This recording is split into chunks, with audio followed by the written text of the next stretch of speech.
जय हिंद। आज की वीडियो में हम एसएससी जीडी के लिए 20 साइंस के इम्पॉर्टेंट प्रश्नों को डायग्राम के माध्यम से समझेंगे। ठीक है, तो चलिए स्टार्ट करते हैं। हमारा पहला प्रश्न, जीन है। जीन क्या है? जीन एक डीएनए का भाग है। ठीक है, जीन एक डीएनए का भाग है। तो चलिए जीन की संरचना को देखते हैं। ये एक सामान्य ह्यूमन बॉडी का जीन है। ये मनुष्य की कोशिका को अगर माइक्रोस्कोप में देखा जाए, सूक्ष्मदर्शी में देखा जाए, तो ये इसमें एक क्रोमोसोम होता है। ठीक है, क्रोमोसोम यानी कि गुणसूत्र। क्रोमोसोम यानी कि गुणसूत्र, और इस गुणसूत्र को और अल्ट्रा एज में देखा जाएगा तो ये होता है डीएनए। ठीक है, डीएनए। तो डीएनए किस छोटे खंड को ही जीन बोला जाता है। जीन क्या होता है? एक आनुवंशिकता की इकाई होती है। ठीक है, जिसके माध्यम से एक पीढ़ी के जो लक्षण है वो दूसरी पीढ़ी में स्थानांतरित होता है। ठीक है, नेक्स्ट क्वेश्चन, रेफ्रिजरेटर में थर्मोस्टेट का कार्य है। रेफ्रिजरेटर में जो थर्मोस्टेट होता है वो रेफ्रिजरेटर के अंदर के जो तापमान है उस तापमान को एक समान बनाए रखता है। ठीक है, तो हमारा उत्तर होगा एक समान तापमान बनाए रखना। ठीक है, नेक्स्ट क्वेश्चन,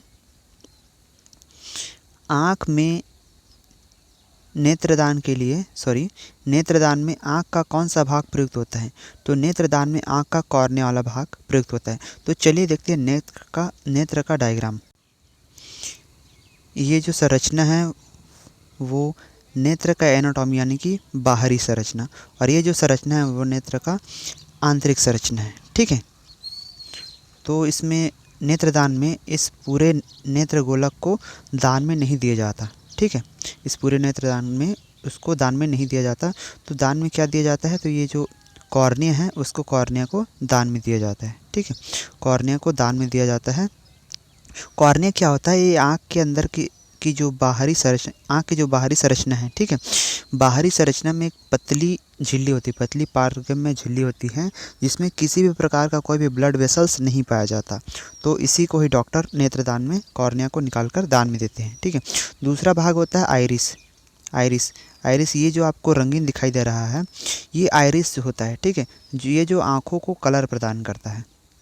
ठीक है, आइरिस का जो रंग है वो अलग अलग देशों में अलग अलग हो सकता है। जैसे कि अमेरिका में अलग होगा, ऑस्ट्रेलियन का अलग होगा, न्यूजीलैंड वालों का अलग होगा, उसी प्रकार इंडियन का भी अलग होता है। ठीक है, और ये कुछ लोगों में भी अलग अलग होता है। जैसे कि ये अलग अलग रंगों का हो सकता है, जैसे काला, नीला, भूरा। जैसे कि ऐश्वर्या बच्चन की जो आँखें हैं वो नीली नीली आँखें हैं।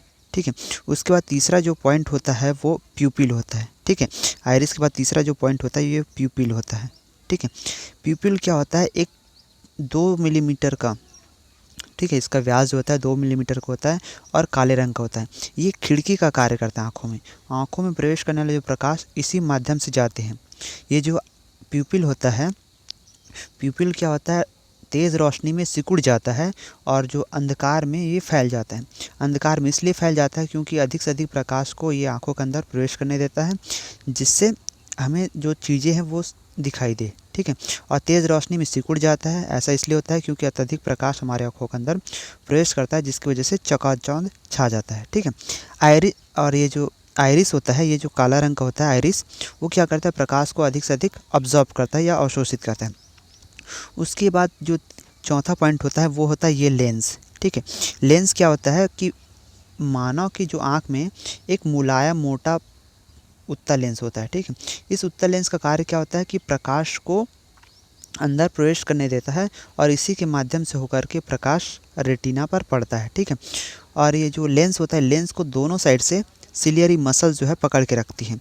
इसी सिलियरी मसल्स के माध्यम से जो लेंस है वो फैलता और सिकुड़ता है। ठीक है, तो जब प्रकाश इसी माध्यम से होकर के आँखों के रेटिना पर पड़ती है तो हमें जो चीज़ें हैं वो दिखाई देती है। ठीक, वस्तु हमें दिखाई देती है। रेटिना का कार्य होता है, रेटिना आँखों में जो है पर्दे का कार्य करता है। ठीक है, पर्दे का कार्य करता है, और रेटिना का वह भाग जहाँ पर प्रतिबिंब स्पष्ट दिखाई देता है उस वाले भाग को बोला जाता है येलो स्पॉट या पीत बिंदु, और जहाँ पर प्रतिबिंब ठीक से दिखाई नहीं देता उसको बोला जाता है ब्लाइंड स्पॉट या अंध बिंदु। ठीक है, उसके बाद जो रेटिना पर जो प्रतिबिंब बनता है वो बनता है वास्तविक और उल्टा। वास्तविक और उल्टा इसलिए बनता है क्योंकि हमारे आँखों में जो ये उत्तल लेंस पाया जाता है उनका स्पेसिफिक कैरेक्टर ही होता है कि ये जो वस्तु है उसको वास्तविक और उल्टा दिखाई दे, ठीक है। उसके बाद क्या होता है, जब प्रतिबिंब बन जाता है रेटिना पर तो ये ऑप्टिक नर्व के माध्यम से ये जो प्रतिबिंब है उसको ब्रेन की ओर पहुँचाया जाता है, फिर ब्रेन इसको सीधा करके हमको दिखाई देता है, ठीक है। और एक स्वस्थ मनुष्य की जो स्पष्ट दृष्टि की जो न्यूनतम दूरी होती है वो है 25 सेंटीमीटर, ठीक है, 25 सेंटीमीटर होती है, ठीक है। नेक्स्ट क्वेश्चन, चिलगोजा प्राप्त होता है, तो चिलगोजा प्राप्त होता है पाइनस जिजार्डियना से, ठीक है। तो चलिए देखते हैं चिलगोजा का डायग्राम। तो ये होता है चिलगोजा और चिलगोजा नट्स, ठीक है। ये जो है चिलगोजा का फ्रूट्स है और इसका नट्स है, ठीक है। नेक्स्ट क्वेश्चन, मानव वृक्क असमरी में पाया जाने वाला प्रमुख रासायनिक यौगिक है, तो वो क्या है, कैल्शियम ऑक्जेलेट। तो चलिए ये जो कैल्शियम ऑक्जेलेट है और ये वृक्क की जो संरचना है, ठीक है, उसमें पथरी किस प्रकार बनती है उसको देखते हैं डायग्राम के माध्यम से। ये मानव की उत्सर्जी अंग है, ठीक है, उत्सर्जी अंग है। ये होता है किडनी, एक मनुष्य में एक जोड़ी किडनी होता है, ठीक है। इस किडनी का अगर आंतरिक संरचना को देखा जाए, इस आंतरिक संरचना में अगर देखेंगे तो ये होता है किडनी के अंदर ये जो छोटे छोटे जो स्टोन दिखाई दे रहा है यही होता है किडनी स्टोन या पथरी, ठीक है।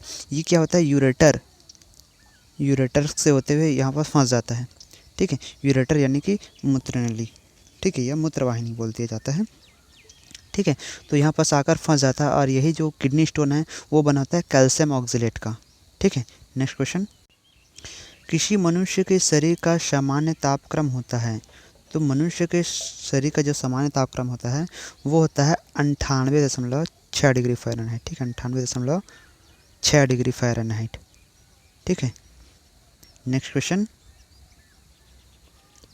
परमाणु के नाभिक का आकार होता है, परमाणु के नाभिक का आकार होता है 10⁻⁻15 मीटर, ठीक है। इसको भी हम संरचना के माध्यम से समझते हैं कि परमाणु का आकार कैसा होता है, नाभिक कैसा होता है, ठीक है। ये होता है न्यूक्लियर मॉडल, ठीक है। न्यूक्लियर मॉडल में पहला क्या होता है कि ये जो बीज की जो संरचना है इसको बोला जाता है न्यूक्लियस।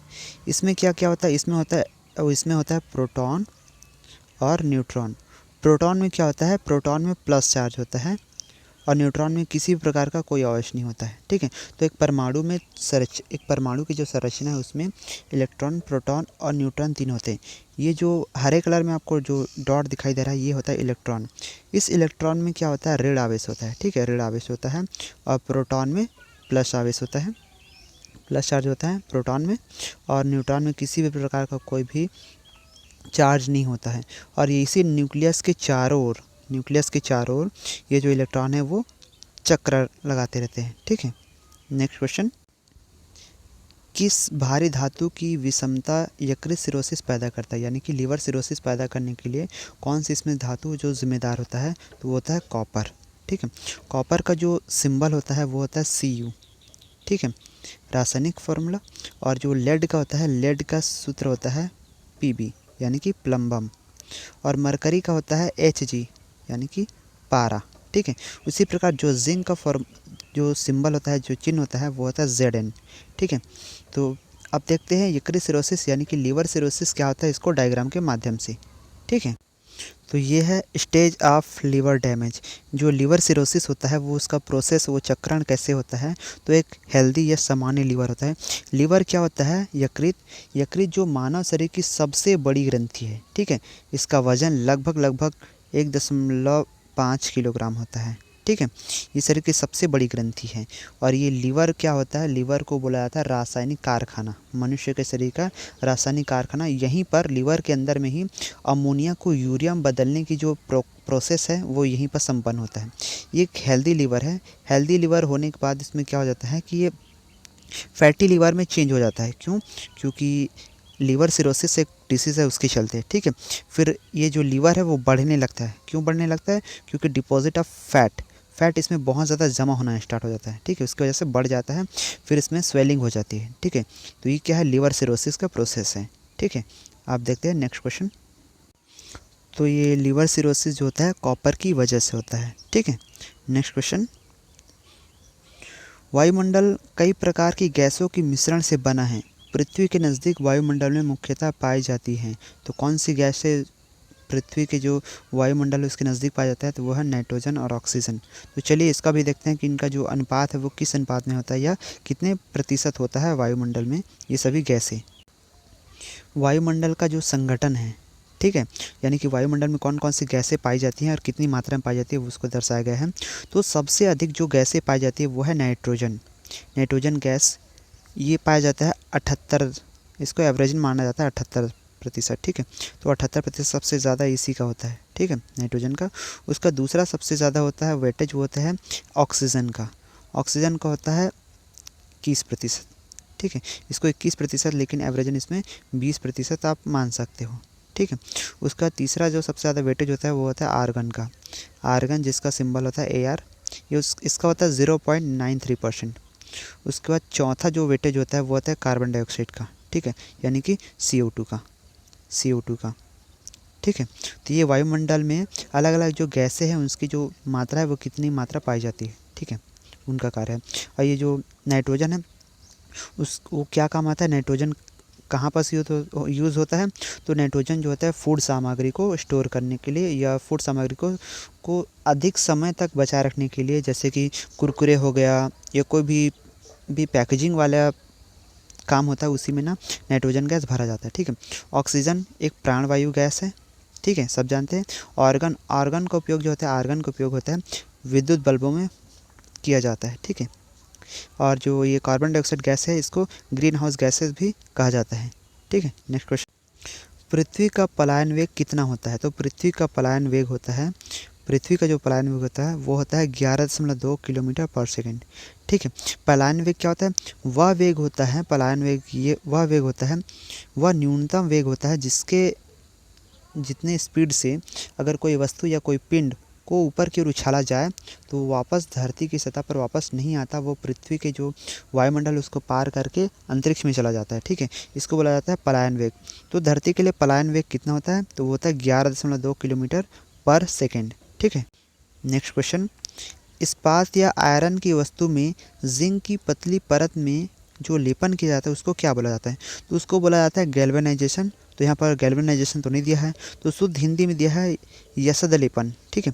तो जो गैल्वेनाइजेशन की जो प्रक्रिया है, जो आयरन या इस्पात इन सब की जो धातु में वस्तु में जिंक की पतली परत चढ़ाई जाती है जिसको बोला जाता है गैल्वेनाइजेशन। तो देखते हैं गैल्वेनाइजेशन कैसे होता है और इसका डायग्राम कैसे होता है, ठीक है। इस दो डायग्राम में ये देखिए, जो पहला जो बाल्टी दिया हुआ है वो इसमें गैल्वेनाइजेशन नहीं किया गया है, ये सिंपल या साधारण जो धातु की बाल्टी है वो है, ठीक है। और ये गैल्वेनाइजेशन के बाद का प्रोसेस के बाद का जो बाल्टी है, ठीक है। गैल्वेनाइजेशन में क्या होता है? एक आयनिक प्रक्रिया होती है जिसके माध्यम से किसी भी धातु की वस्तु पर जिंक की परत चढ़ा दी जाती है। ऐसा इसलिए किया जाता है क्योंकि जो धातु है उसमें रस्टिंग हो जाती है या जंग लग जाता है, तो जंग से बचाने के लिए गैल्वेनाइजेशन की प्रक्रिया अपनाई जाती है, ठीक है। इसमें जिंक की एक पतली परत चढ़ा दी जाती है जिससे जो धातु है वो अधिक समय तक जंग से बचा रहता है, ठीक है।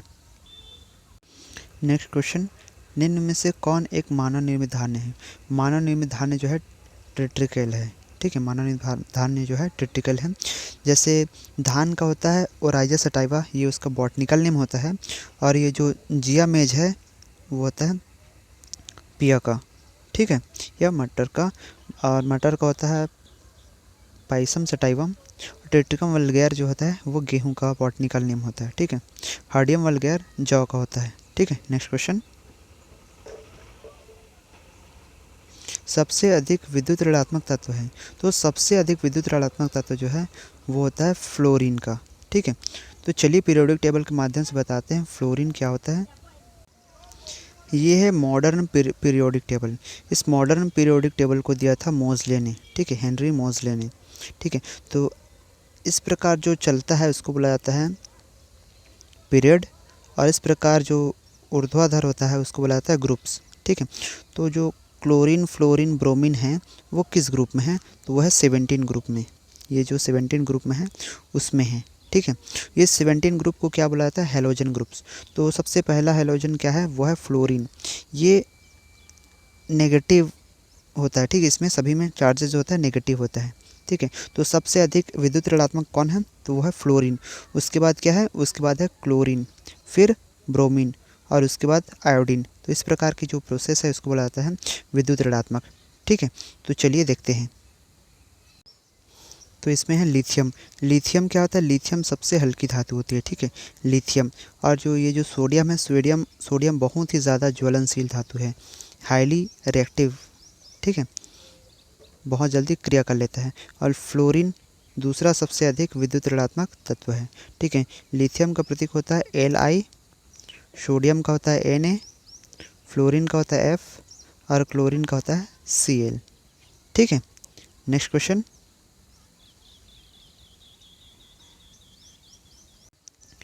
निम्नलिखित में से कौन सी धातु अर्धचालक की भांति ट्रांजिस्टर में प्रयुक्त होती है।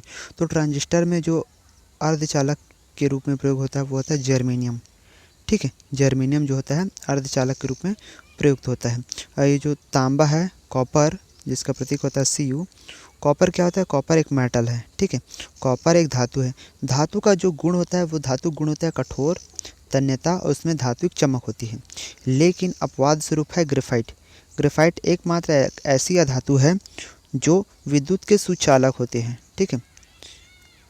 जबकि सुचालक सिर्फ और सिर्फ धातु होता है, लेकिन ग्रेफाइट अधातु होने के बावजूद भी ये विद्युत के सुचालक हैं, क्योंकि इसमें भी फ्री इलेक्ट्रॉन्स मौजूद होते हैं, ठीक है। ग्रेफाइट में भी धात्विक चमक होती है, अधात्विक चमक पाई जाती है, ठीक है।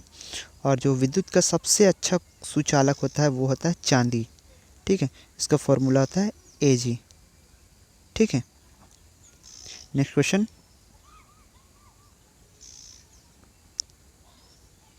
भारत में रेलवे के अंतर्गत सर्वप्रथम कंप्यूटरीकृत आरक्षण व्यवस्था कहाँ लगाई गई थी, वो लगाई गई थी नई दिल्ली में, ठीक है। नेक्स्ट क्वेश्चन, पारसेक इकाई है, पारसेक किसकी इकाई है, तो पारसेक इकाई है दूरी की, यानी कि दूरी की जो सबसे बड़ी इकाई है वो है पारसेक, ठीक है। दूरी की सबसे बड़ी इकाई क्या है, पारसेक।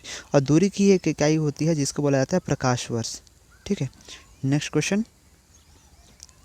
कीवी पक्षी किस भौगोलिक क्षेत्र में पाया जाता है, तो कीवी पक्षी जो होता है न्यूजीलैंड में पाया जाता है, ठीक है। न्यूजीलैंड में पाया जाता है उसको बोला जाता है कीवी। और ऑस्ट्रेलिया में जो पाया जाता है उसको बोला जाता है, और ऑस्ट्रेलिया में जो पशु पाया जाता है उसको बोला जाता है कंगारू। कंगारू जो है ऑस्ट्रेलिया का राष्ट्रीय पशु है, और इसी प्रकार कीवी जो है न्यूजीलैंड का राष्ट्रीय पक्षी है, ठीक। ये कीवी पक्षी है, ये कीवी पक्षी जो है न्यूजीलैंड का राष्ट्रीय पक्षी है, ठीक है, कीवी। और अब देखते हैं ऑस्ट्रेलिया का जो राष्ट्रीय पशु है कंगारू, वो कैसा होता है। ये कंगारू है, कंगारू ये ऑस्ट्रेलिया का राष्ट्रीय पशु है। कंगारू में एक विशेष प्रकार की रसधानी पाई जाती है जिसे गर्भाशय बोला जाता है। इस गर्भाशय में जो है कंगारू अपने अर्धविकसित बच्चों को इस थैलीनुमा संरचना में रखा रहता है, ठीक है। नेक्स्ट क्वेश्चन, न्यूटन के गति के तीसरे नियम के अनुसार क्रिया तथा प्रतिक्रिया के संबंध बल क्या होते हैं, हमेशा भिन्न भिन्न वस्तुओं पर लगे होने चाहिए, ठीक है। न्यूटन की गति का तीसरा नियम क्या होता है, तीसरा नियम में ये होता है कि प्रत्येक क्रिया के बराबर और विपरीत जो प्रतिक्रिया होती है उसे न्यूटन की गति का तीसरा नियम कहता है, ठीक है। नेक्स्ट क्वेश्चन, सोनोग्राफी कब की जाती है, सोनोग्राफी कब की जाती है, तो अंतरंग अंगों के चित्र लेने के लिए, ठीक है। सोनोग्राफी में क्या होता है, आंतरिक जो अंगों की उसको देखा जाता है, जैसे कोई बीमारी हो गया या कोई महिला प्रेग्नेंट है, इसको देखा जाता है, इसको बोला जाता है अल्ट्रासोनिक, ठीक है। तो चलिए देखें सोनोग्राफी का जो होता है जो मशीन वो कैसा होता है। ये सोनोग्राफी का डायग्राम है। एक मशीन होता है, ये एक मशीन होता है, और ये होता है अल्ट्रा एज वाला अल्ट्रासाउंड। तो क्या होता है, एक प्रेग्नेंट वुमेन के जो बेबी पंप है उसमें इस उपकरण को रखा जाता है, और उसके बाद जो अल्ट्रा साउंड होता है उसके माध्यम से ये जो आंतरिक अंग है उसमें जो बच्चे हैं जो उसके यूरेटर में, ठीक है, उसमें गर्भाशय में, तो उसको देखने के लिए ये भी मशीन काम आता है, ठीक है। नेक्स्ट क्वेश्चन, 20वां और अंतिम प्रश्न है, दूध की शुद्धता का मापन करते हैं। तो दूध की शुद्धता को मापन किस में मापते हैं, तो वो है लैक्टोमीटर में। लैक्टोमीटर यानी दूध की शुद्धता मापन की जो इकाई है वो है लैक्टोमीटर, ठीक है। लैक्टोमीटर के माध्यम से दूध की शुद्धता मापी जाती है। ये है एसएससी जीडी के लिए 20 प्रश्न जो कि पूछे जा सकने की संभावना है, और इससे रिलेटेड और आप अधिक से अधिक आप पढ़ भी सकते हैं। ठीक है। तो ये है साइंस के 20 इंपॉर्टेंट प्रश्न, देख लीजिएगा। ठीक है, जय हिंद।